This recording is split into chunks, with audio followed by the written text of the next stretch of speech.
तो मैं काफ़ी टाइम से सोच रहा था कि अपने लैपटॉप लीजन 5i Pro को अपग्रेड किया जाए, तो आज फाइनली हिम्मत करके इसमें रैम एंड SSD इंस्टॉल करने वाला हूं। तो इस लैपटॉप का अगर आपने फुल रिव्यू नहीं देखा, ऊपर आई बटन में मैंने दिया हुआ है। साथ में इस पे मैंने एक और वीडियो बनाया था जिसमें मैंने इसकी कुछ प्रॉब्लम्स, कुछ इश्यूज़ के बारे में डिस्कस किया था, साथ में इसका सोल्यूशन भी दिया था। तो वो वीडियो भी आप देख सकते हो, आई बटन में ऐड की हुई है। तो अगर आप भी रैम एंड SSD अपग्रेड करने वाले हो तो सबसे पहले बता देता हूँ कि आप कंपैटिबिलिटी कैसे चेक कर सकते हो। तो कंपैटिबिलिटी कैसे चेक करनी है, लिंक इसका जो है डिस्क्रिप्शन में दिया हुआ है, उस पर आपको क्लिक करना है। क्रूशियल की वेबसाइट ओपन होगी और यहाँ पे आपको अपनी जो ब्रांड है, आपका जो लैपटॉप का ब्रांड है वो फिल करना है। सेकंड में आपका जो ब्रांड का मॉडल है, जैसे लीजन है मेरे पास तो मैंने वो फिल किया। और थर्ड में आपको एग्जैक्ट मॉडल नंबर यहाँ पे फिल करना है, कौन सा मॉडल है, प्रो है, स्लिम है, और एग्जैक्ट मॉडल नंबर आपको आपके जो लीजन वेंटेज है उसमें दिख जाएगा।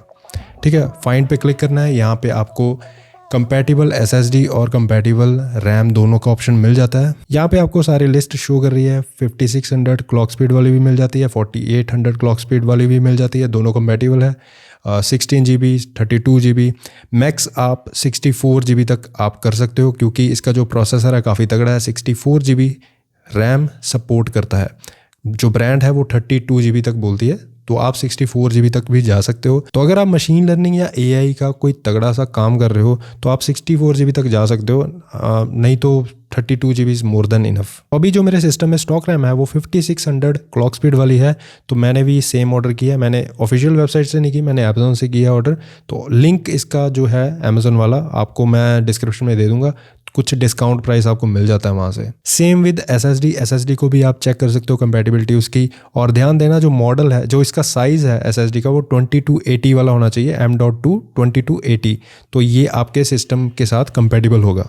जो ब्रांड है वो 1 TB पर स्लॉट बोलता है, बट आप इस लैपटॉप में 2 TB पर स्लॉट जा सकते हो, ईजिली ये हैंडल कर लेगा। तो मैंने जो SSD ऑर्डर की है वो है WD Black SN850X।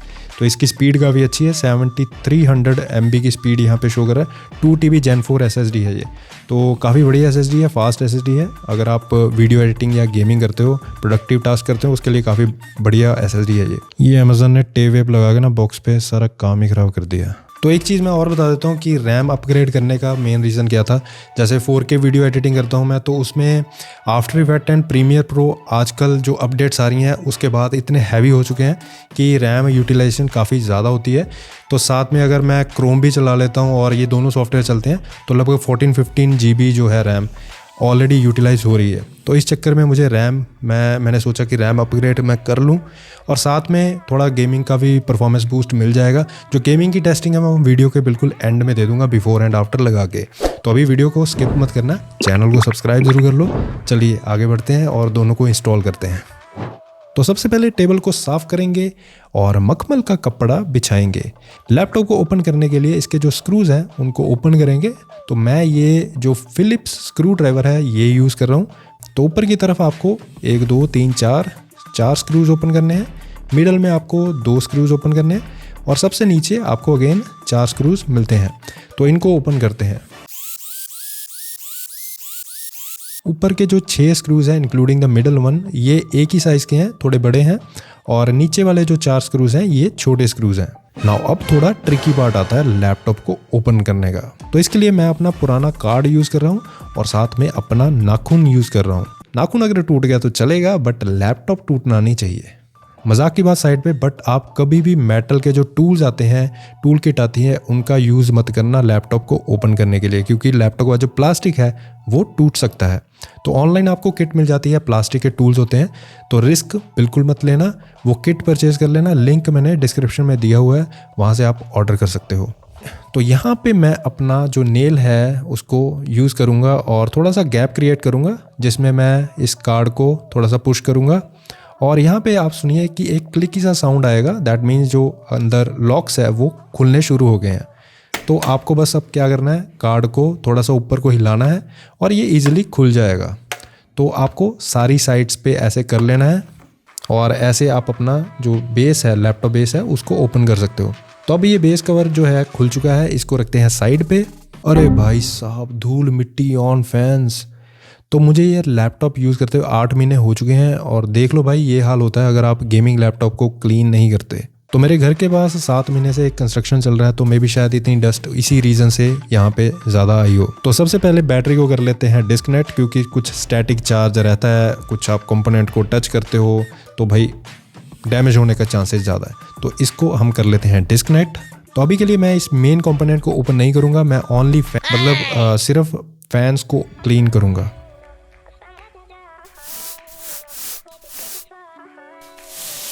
तो देख लो भाई कितनी धूल मिट्टी यहाँ पे निकल गई है। तो फैंस हो चुके हैं क्लीन और यहाँ पे लैपटॉप भी साफ़ सुथरा लग रहा है। तो अभी इंस्टॉल करते हैं रैम। ये जो प्लेट है आपको इसको ओपन करना है। तो इसके लिए आपको कोई स्क्रू नहीं ओपन करने, यहाँ से आपको थोड़ा साइड से उठाना है और ये जो प्लेट है ईजिली निकल जाएगा। यहाँ पे आप देख सकते हो एक स्लॉट एम्प्टी है और अपनी जो रैम है बॉक्स से निकाल लेते हैं अब। और यहाँ पे इसको लगाना काफ़ी इजी है। यहाँ पे आप देख सकते हो ये कट जो दिया गया है रैम के ऊपर, तो आपको बस इसको मैच करना है और रैम को आप जब इंस्टॉल करोगे 45 डिग्री पे आपको इंसर्ट करना है। देन आपको हल्का सा पुश करना है रैम को और यहाँ पे ये जो रैम है स्नैप हो जाएगी, लग जाएगी। वैसे चेक कर लेते हैं ये जो स्टॉक रैम है ये कौन सी है। तो ये यहाँ पे लिनोवो लिखा हुआ है, तो बस इतना ही देखना था। ये दोबारा से इसको वापस लगा देते हैं। तो इस प्लेट को भी वापस से लगा देते हैं। यहाँ पे एक एरो दिया गया है ऊपर की तरफ, तो आपको इसको ऊपर की तरफ ऐसे डायरेक्शन रखना है और प्रेस करना है प्लेट को। तो हल्का सा आप पुश करोगे तो ये अगेन स्नैप हो जाएगा और ये प्लेट जो है लग जाएगी। तो अभी बारी आती है SSD इंस्टॉल करने की। तो यहाँ पे अपने पास 2 SSD स्लॉट दिए गए हैं। ये जो दोनों साइड्स पे आप देख रहे हो मैं स्क्रीन पे मार्क कर दूंगा। और यहाँ पे आप देख सकते हो एक साइड जो ये वाली साइड है इसको मैंने थोड़ा सा उठा के देखा तो यहाँ पे SSD इंस्टॉल्ड थी। तो अपने पास दूसरी जो स्लॉट है मतलब वो एम्प्टी है। तो यहाँ पे आप देख सकते हो आपको 3 स्क्रूज ओपन करने हैं। तो इसको ओपन कर लेते हैं। अरे भाई यहाँ पे भी डस्ट, मतलब ये हीट सिंक पैड है और इसको क्लीन करके दोबारा से लगा देंगे। तो इसको साइड पे रखते हैं पहले। तो SSD को इंस्टॉल करने से पहले ये जो मोटा सा स्क्रू आपको दिखाई दे रहा है इसको निकाल लो पहले। तो यहाँ पे भी सेम मेथड आपको यूज़ करना है। यहाँ SSD में भी एक कट दिया गया है और यही कट आपको मैच करना है यहाँ पे जो स्लॉट में दिया गया है। तो 45 डिग्री एंगल पे आपको इंसर्ट करना है। देन आपको थोड़ा सा पुश करना है और ऊपर वो मोटा सा जो स्क्रू निकाला था उसको आपको लगा देना है। तो स्क्रू को थोड़ा सा टाइट करना, ज़्यादा मत टाइट करना क्योंकि खोलना ही बड़ा मुश्किल हो जाएगा दोबारा। तो इसके बाद प्लेट को साफ़ करके इसको दोबारा से यहाँ पे लगा देंगे। 3 स्क्रू जो थे उनको टाइट कर देंगे। लो जी हो गया काम। अब इसको करते हैं बंद। रुको रुको रुको भाई, बैटरी कनेक्शन लगाना मत भूल जाना क्योंकि मैं भूल गया था। मैंने दोबारा से इसको ओपन किया था और बैटरी कनेक्शन दोबारा से दिया था, तो वो मत भूल जाना। बेस कवर है भाई, उसको भी साफ़ करके हम स्क्रू से टाइट करके लगा देंगे। तो इसको अलाइन करके ऐसे हल्का सा आप पुश करोगे, टक टक टक करके आवाज़ आएगी।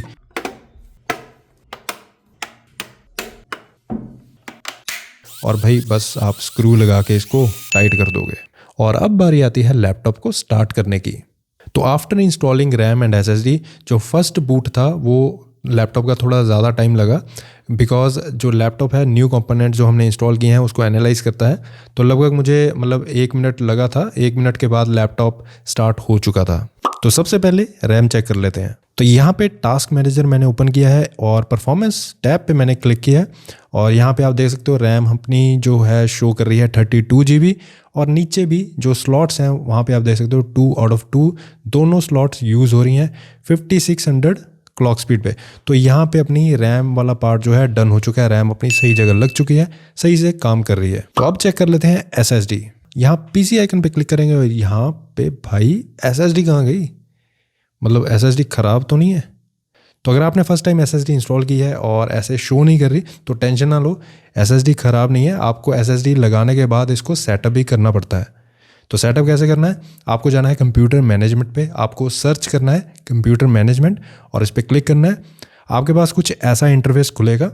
यहाँ पे आपको डिस्क मैनेजमेंट सेलेक्ट करना है। डिस्क मैनेजमेंट ओपन करते ही आपको ये डायलॉग ओपन होता है। जैसे आपने SSD इंस्टॉल की है तो यहाँ पे आपको ये पॉपअप सा दिखता है।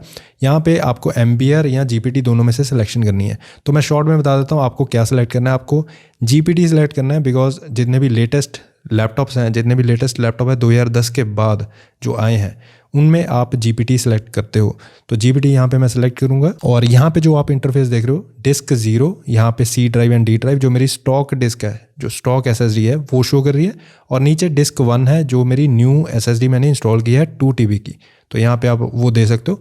ये जो न्यू वाली है अनएलोकेटेड स्पेस है, अनएलोकेटेड स्टोरेज है।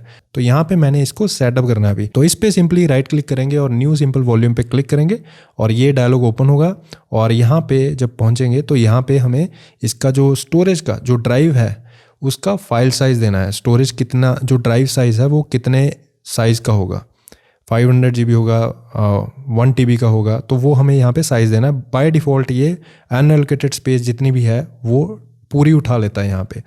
तो आपके केस में अगर 500 GB का आपको एक ही ड्राइव है, 500 GB की आपने SSD इंस्टॉल की है और आपको एक ही ड्राइव बनाना है, तो आप सिंपली इसको नेक्स्ट प्रेस करोगे और आपका 500 GB का एक ड्राइव बन जाएगा। अब मेरे केस में ये 2 TB की मैंने SSD इंस्टॉल की है, तो मेरे केस में मुझे ये 2 ड्राइव चाहिए, इसमें से एक 1.5 TB की और बाकी जो रह जाएगा वो अलग से एक बैकअप ड्राइव मैं सोच रहा हूँ बनाने की। तो यहाँ पे मैं वही चीज़ करूँगा, 1.5 TB मैंने यहाँ पे मेंशन कर दिया और नेक्स्ट किया, और यहाँ पे एक ड्राइव मेरा बन चुका है। और जो रेस्ट ऑफ द स्टोरेज है, अनएलोकेटेड स्पेस है, उसको मैं एक और ड्राइव पे कन्वर्ट कर लेता हूँ। तो ऐसे मेरी 2 ड्राइव्स यहाँ पे शो करने लगी हैं। यहाँ पे आप देख सकते हो दोनों ड्राइव्स मेरी न्यू वाली शो कर रही हैं। तो इसके बाद मैंने SSD का स्पीड टेस्ट भी किया था क्रिस्टल डिस्क सॉफ्टवेयर के थ्रू। तो यहाँ पे आप लेफ्ट साइड पे देख रहे हो जो स्टॉक SSD है वो है, उसकी स्पीड टेस्ट मैंने किया। तो ये राइट साइड पे देखोगे मैंने जो न्यू SSD इंस्टॉल की है उसका स्पीड टेस्ट है। तो दोनों का आप कंपेरिजन कर सकते हो। वैसे दोनों में कोई दिक्कत नहीं है, दोनों पूरी फास्ट SSDs हैं। और जो स्टॉक SSD है आई थिंक सैमसंग की 980 प्रो है या 990 प्रो, ये मुझे श्योर नहीं है, मैं कमेंट में लिख दूंगा कौन सी है, अभी के लिए मुझे श्योर नहीं है। तो दोनों का स्पीड टेस्ट आप दे सकते हो, दोनों इक्वली काफ़ी अच्छा परफॉर्म कर रही हैं। तो गेमिंग एंड वीडियो एडिटिंग के लिए काफ़ी बढ़िया स्पीड है। तो इसके बाद मेरे पास एक फोल्डर था, काफ़ी हैवी फोल्डर था, 150 GB आई थिंक, तो वो मैंने ट्रांसफ़र किया। तो स्पीड आप देख सकते हो स्क्रीन पे काफ़ी जल्दी ये ट्रांसफ़र हो चुका था। Now come to the final part. यहाँ पे मैंने कुछ गेमिंग टेस्ट किए, बिफोर एंड आफ्टर आप देख सकते हो, लेफ्ट साइड पे बिफोर एंड राइट साइड पे आफ्टर। तो यहाँ पे कुछ गेम्स मैंने ट्राई किए थे जैसे GTA 5, उसमें आप देख सकते हो FPS and all the stats on the screen. तो यहाँ पे काफ़ी तो नहीं, थोड़ा बहुत इम्प्रूव हुआ है। और इसके बाद गॉड ऑफ वॉर मैंने ट्राई किया और यहाँ पे भी इम्प्रूवमेंट हुआ है रैम की वजह से। इसके बाद भी मैंने काफ़ी और गेम्स ट्राई किए हैं, स्क्रीन पे आपको दिखाई देंगे। म्यूज़िक चला देता हूँ साथ में।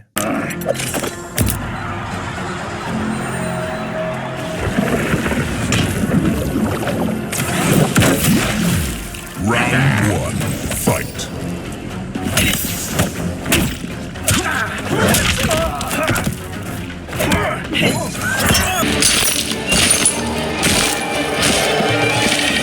Why are you on my Earth? This realm must prepare for combat. You'll never get past me. Begin.